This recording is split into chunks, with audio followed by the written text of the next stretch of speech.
Welcome to Cheat Sheet Tale, where secrets slip, lies unravel, and the truth always has a twist.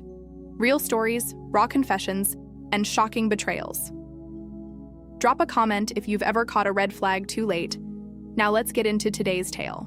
My name is Maya Cross. For 18 months. Igave. Everything I had to novate systems, left behind a stable role at Google, a comfortable salary, and a clear career path, because I believed in something bigger. I believed in an idea and an AI system so advanced, it could predict cyber attacks before they even happened. I called it Watchtower Sentinel. I designed every layer from the ground up: behavioral mapping, real-time adaptive response, neural architecture that evolved through exposure. It wasn't just software. It was a living defense system that could recognize threats before they had a chance to strike. And it worked, better than even I had expected. Watchtower wasn't just powerful, it was revolutionary. Cole Shaw, the CEO of Novate, came by the lab sometimes. Always with that thin professional smile, the kind of smile that looks good on investor slides but never reaches the eyes.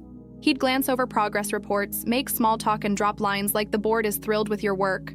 Maya, I used to think. He respected me 3 days ago. I hit a milestone. Watchtower successfully detected and neutralized a sophisticated attack simulation. With no human input, not only did it block the breach, it uncovered hidden vulnerabilities I hadn't explicitly coded for. The system was learning, evolving beyond what even I had imagined. I was ecstatic. I stayed up all night writing the demo notes, triple-checking the logs. Ready to present everything to Cole, I requested a meeting, and his assistant Elise fit me in for a 15-minute slot. The next afternoon, that should have been the first red flag. When I walked into Cole's office, the energy had shifted. He was seated calmly. But next to him sat someone new, Claire Pierce, Novodex's legal counsel. She didn't look up. She just placed a thick envelope on the table. Have a seat, Cole said, gesturing casually. This is just a formality. I sat confused but composed, still clutching my laptop with Watchtower's breakthrough in hand before I could speak. Claire opened the envelope section. Side 2 of your employment agreement, she began, states that any intellectual property developed while using Novate's resources belongs to the company. In audit, slowly recognizing the clause. But Watchtower was conceived before I joined. Novate, I have records of concept design, C-mails, even code samples. From back then, Claire's voice remained cold. The functional prototype was built here. Cole leaned forward, all pretense of politeness gone. Let's be honest, Maya, Watchtower is a Novate asset. Now my hands tightened on the edge of my laptop as I tried to process. What was happening? You're firing me. I asked, though I already knew the answer. We're transitioning you out.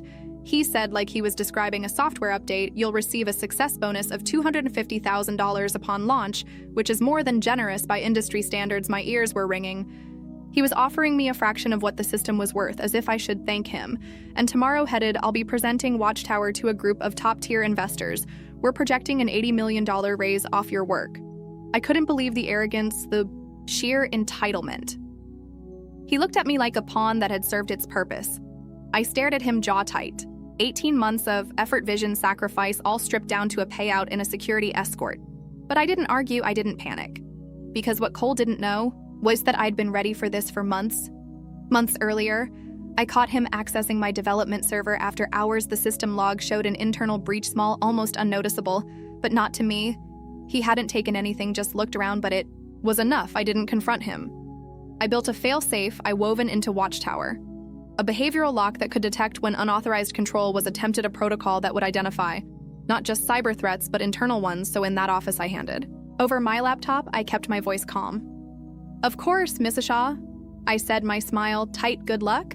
With the demo, security watched me pack up my desk, standing close enough to make sure I didn't take anything. I carried my box down the hallway like every other discarded employee before me. But unlike them, I wasn't leaving empty-handed. I still had Watchtower, just not the version they expected that night. I didn't rage, I didn't cry. I ordered Thai takeout, opened a beer, and queued up a sitcom on Netflix, and I waited at 9:30 p.m. My phone rang. It was Elise. He wants to see you, she said, skipping pleasantries. It's urgent. I looked at the clock. It's almost 10. Wow. I said, I know a car is already on the way. 40 minutes later. I stepped back into Novatech. The lights were low, but the boardroom was glowing. Cole sat alone at the head of theatable sweat on his brow tie, and done fix it. He snapped as I entered. His hands were trembling. I don't know what you did, but the system is wrecked. I sat slowly, crossing one leg over the other. Fix? What exactly? I asked. Watchtower's defensive logic, its threat identification systems, or the part where it started generating internal breach reports. His jaw clenched. Don't play games, Maya. He growled. It flagged the entire company as a hostile entity. It created over 200 false reports in 5 minutes. The system turned on us.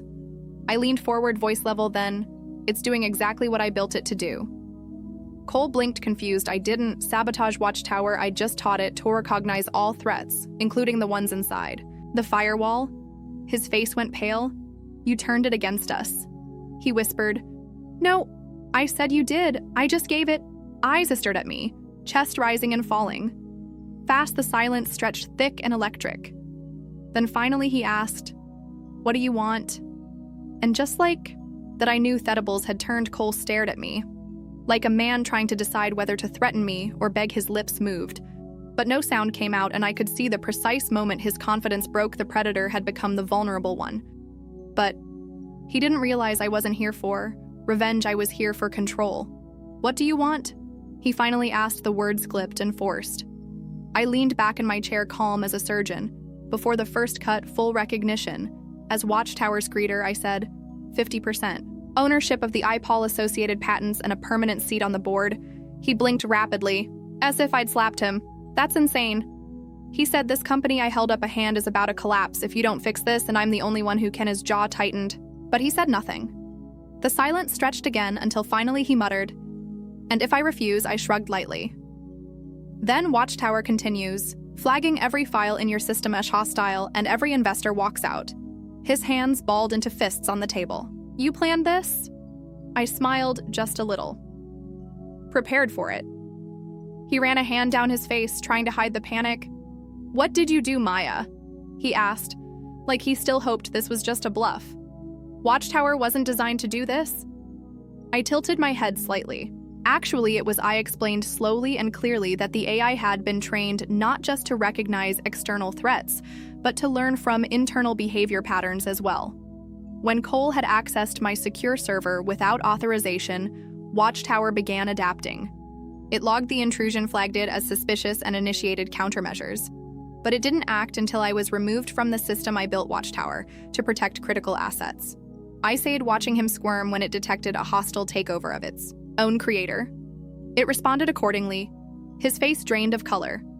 The reports he whispered, the ethics violations, all that, was from the AI. Every line I confirmed. It built the case better than any lawyer could, complete with timestamps, access logs, internal inconsistencies, and real-time behavior analysis. Cole stood suddenly and paced to the far window. He looked out into the night, like answers might float in through the glass. This can't be real, he muttered. You're bluffing? I pulled a small flash drive from my pocket and placed it on the table. This contains a temporary authorization patch, I said. Load it into Watchtower and the system will stabilize for now. He turned, eyes narrowed. What happens if I just take this and cut you out again? I smiled coldly. Then it deletes itself and sends the compiled breach reports to your entire investor list, the Department of Justice, and a dozen tech journalists. I've already queued. His face twisted, part disbelief, part fear. You're blackmailing me? No, I said evenly. I'm reclaiming what's mine. He stared at the flash drive, like it might burn through the table. So, you're the only one who can authorize this system now? I nodded.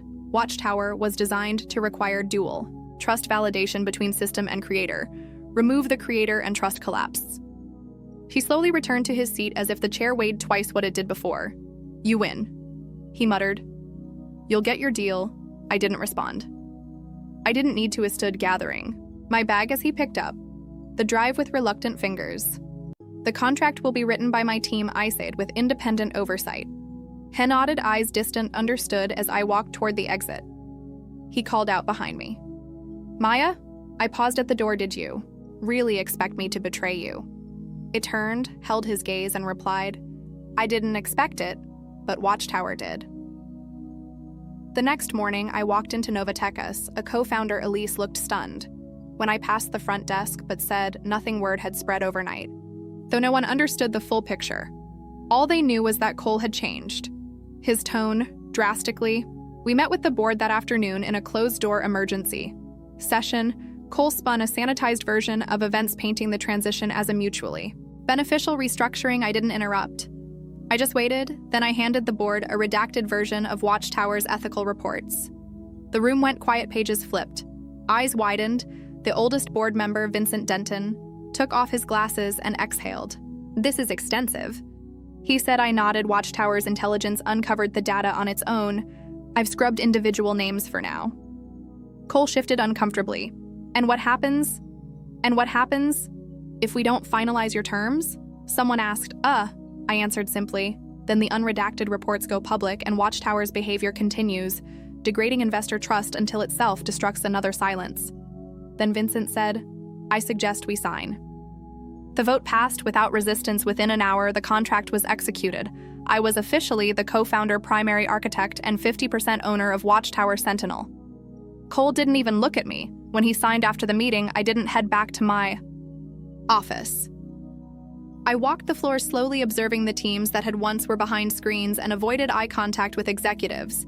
Today they were glancing at me with something different. Respect, maybe even hope. In the break room, I passed a whiteboard someone had scribbled on in green marker. She came back 3 words, underlined twice. I stood there for a full minute reading it. It wasn't about ego. It wasn't about winning.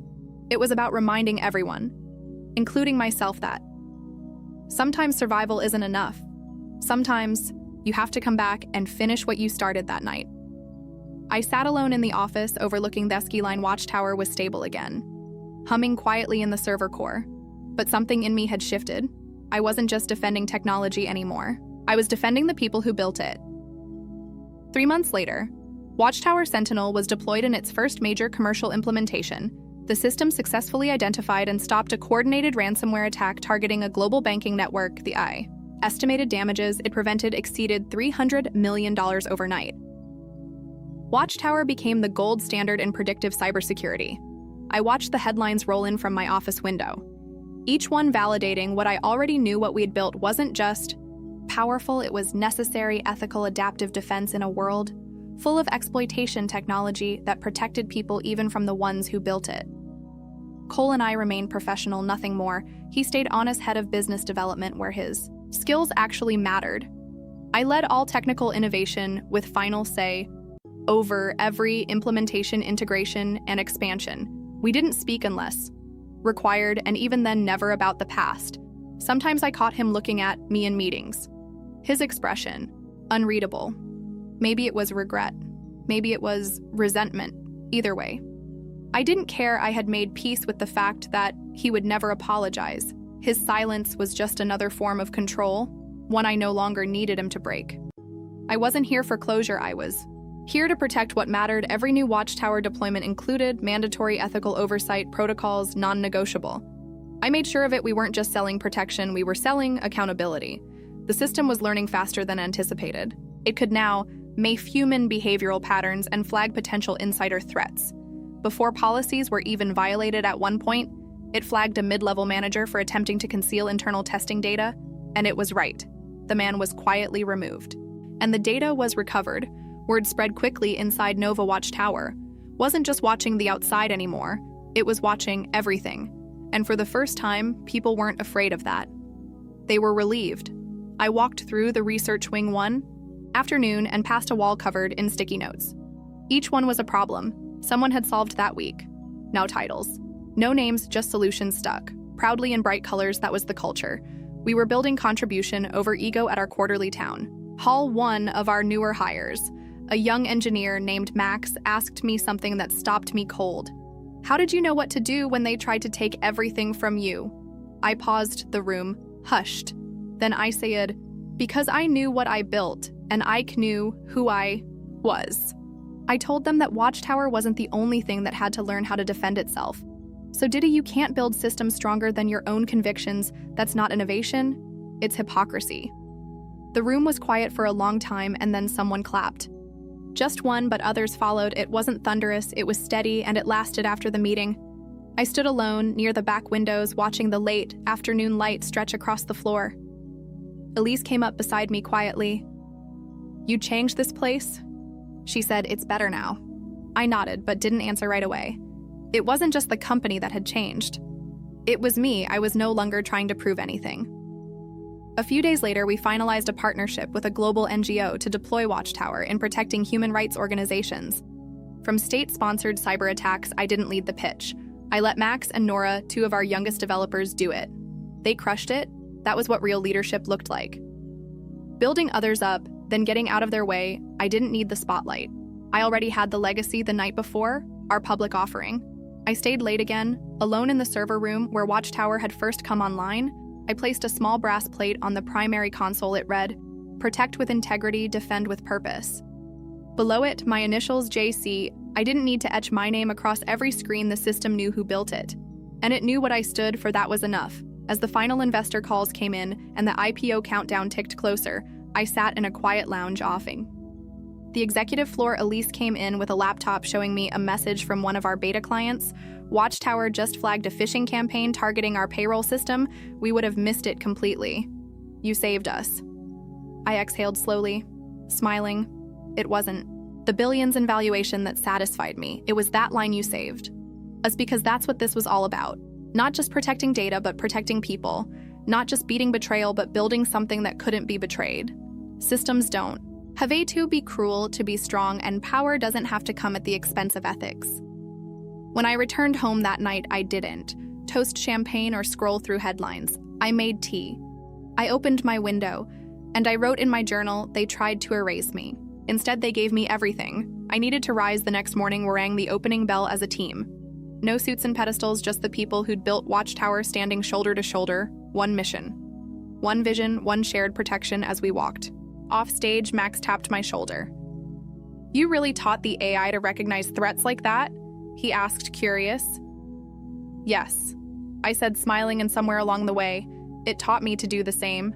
Now I want to ask you something. If it were you, if someone tried to steal what you built, erase your name, and profit off your silence, what would you have done? Would you fight back, or would you build something even stronger? Because if there's one thing this journey has taught me, it's this: your silence is someone else's opportunity. Your preparation is your real power, and your work is worth defending. Every line of code, every late night, every ounce of belief in what you've been. Don't wait until they take it. Start protecting it now. Speak up, show up, because if you don't, they will write the ending for you, and if you're like me, you'd rather write it yourself.